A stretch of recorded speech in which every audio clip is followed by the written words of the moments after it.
il y a 4 ans, on a eu l'opportunité de travailler sur, d'intégrer un vignoble bio dans la gamme.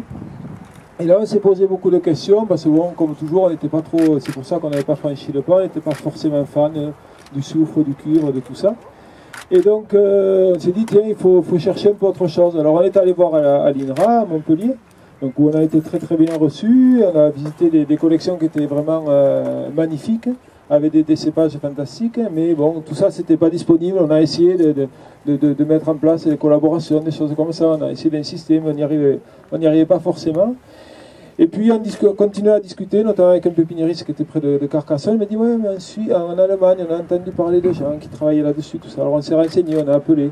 Et avec mon père, qui est à côté de moi, on a pris un peu de temps pendant les vendanges pour monter en Allemagne et voir un peu les cépages. Et là, on est reparti bluffé parce que non seulement on a vu des choses vraiment qui résistaient bien, et sous le climat allemand, sous la pluie, des trucs qui n'étaient pas traités depuis 10 ans et qui ne prenaient pas le milieu, qui ne prenaient rien du tout, avec des vins qui semblaient tout à fait bons. Et surtout, à la différence de l'INRA, c'était des plants qui étaient accessibles. C'est vrai que les gens nous disaient, mais si vous voulez, nous on en plante déjà, donc si vous voulez en planter, allez-y, n'hésitez pas.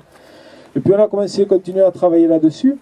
Et quelques semaines après, c'est vraiment une coïncidence, on discutait avec un client suisse à la cave, et je lui disais, parce que ça me rentrait simplement d'Allemagne, et je lui parlais de ce qu'on avait vu, qu'on était très enthousiastes par ça. Et il me dit, oui, mais tu sais, moi, dans mon petit village, là, à côté de Neuchâtel, il y a un gars qui travaille là-dessus. Je lui dis, comment ça, toi, le mec était informaticien, il ne connaissait rien à la vigne. Je lui dis, toi, tu as entendu parler de ça? Et il me dit, oui. Bon, je cherche sur Internet le nom de ce mec, et je trouve ça, alors j'appelle. Je tombe sur le pépiniériste, et le travail correspondait vraiment à ce qu'on cherchait. C'est-à-dire qu'il travaillait vraiment sur des variétés résistantes, mais il travaillait un peu, pas dans leur coin, mais ils travaillaient, voilà, et c'était pas des grands pépiniéristes, c'était pas des gens, et donc, je dis, ben, écoutez, si vous n'avez pas tout ramassé, on monte dessus tout vous voir. Et donc on est monté les voir, et là, pareil que la visite en Allemagne, pareil que ce qu'on avait vu à l'INRA, on voit des variétés qui ne sont pas traitées, qui ressemblent à tout, sauf à des hybrides, qui sont vraiment une gueule de vinifera, et des vins qui semblent tout à fait corrects, quoi.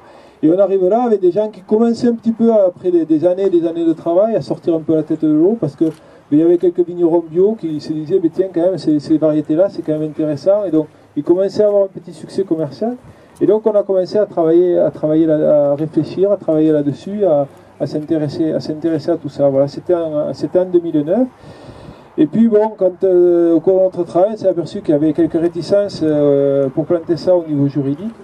Et donc, il y a 1 an et demi, je sentais que ça a commencé un peu à chauffer sur l'aspect juridique. Et j'ai appelé Jean-Charles Tastavi, et ça, je tiens vraiment à le remercier là-dessus, parce que, encore une fois, il nous a bien aidé sur les alcoolisations, il a de bons conseils, et là, je trouve qu'il nous a encore une fois bien aidé. Je lui ai dit, écoute, tu sais, j'aimerais m'occuper de ça, avoir un mandat syndical pour ça, pour essayer de gérer le dossier tranquillement, avec toute l'expérience qu'on a pu avoir sur les alcoolisations, et faire profiter de ça. Et donc il m'a dit, écoute, je m'en occupe. Et donc il a appelé les vignerons indépendants, qui connaît très bien forcément. Il m'a dit, ouais, est-ce qu'on peut pas, est-ce que tu peux être mandaté? Donc il m'a rappelé, j'ai appelé le lundi, le vendredi, il m'a rappelé, il m'a dit, écoute, on te mandate pour ça, pour t'occuper de ça. Et donc l'aventure a commencé comme ça, les discussions ont commencé avec Jérôme, avec tout ça, pour aboutir aujourd'hui à un cadre qui est intéressant, qui est un énorme progrès pour tous les gens qui voudront faire de la recherche et de l'expérimentation. C'est très très important. C'est que, voilà, aujourd'hui, on va pouvoir planter à titre expérimental un certain nombre de vignes qui ne sont pas forcément inscrites au catalogue, qui ne sont pas forcément classées en raisin de cuve. Et ça, c'était possible au niveau européen, c'est pour ça que les Allemands le faisaient, c'est pour ça que les Italiens le faisaient, et on nous disait en France que c'était pas possible. Donc ça, on est arrivé à débloquer ce système-là, et ça, on en est très fiers. Et surtout, ce qu'il faut voir, c'est que c'est un énorme changement dans la sélection. C'est-à-dire que toute la sélection arboricole et autres est organisée de la façon suivante, c'est-à-dire que vous avez des labos qui vont chercher les variétés sur quelques individus, et puis on passe à cette étape un peu de pré-série où on va planter plusieurs hectares pour voir si techniquement, industriellement, entre guillemets, ces variétés fonctionnent, si commercialement ces variétés fonctionnent. Et cette étape, en gros, que j'appelle un peu de pré-série, dans la viticulture, on l'avait complètement oublié, complètement occulté, on n'arrivait pas à la mettre en place. Et c'est ça qu'on est en train de faire. C'est cette étape-là qui est indispensable au démarrage réel d'une variété. C'est cette étape-là qu'on a obtenue.